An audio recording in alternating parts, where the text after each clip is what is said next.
நண்பர்களே, நான் இன்னைக்கு இன்னொரு சிந்தனை கதையோடு வந்திருக்கேன். இன்றைக்கி நம்ம எதை பற்றி பார்க்க போகிறோம்னா, ஒற்றுமையே பலம்.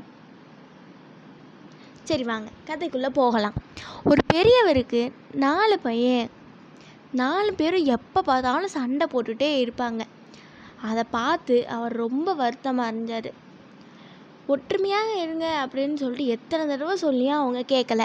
ஒரு நாள் அவருக்கு உடம்பு சரியில்லாமல் போயிடுச்சு. அதனால் அவங்களுக்கு பாடம் போட்டணும்னு சொல்லிட்டு நினச்சாரு. அதனால் ஒரு போட்டியை வச்சார். 4 பேரும் ஆளுக்கு ஒரு கொம்பை கொண்டு வர சொன்னார். அவங்களும் கொண்டு வந்தாங்க. அவரோட மூத்த மகனை கூப்பிட்டு 4 கொம்பையும் ஒன்றா கட்ட சொன்னார். அதுக்கு பிறகு ஒவ்வொருத்தரையும் அழைச்சி அந்த கட்டிய கொம்பை உடைக்க சொன்னார். யாராலையும் முடியல. அதுக்கப்புறம் கட்டை அவிழ்த்து ஒவ்வொன்றாக கொடுத்து உடைக்க சொன்னார். அத்தனை பேரும் சுலபமாக உடைச்சிட்டாங்க. ஒற்றுமையோட பலம் என்னன்னு இப்போ தெரியும்னு நினைக்கிறேன்.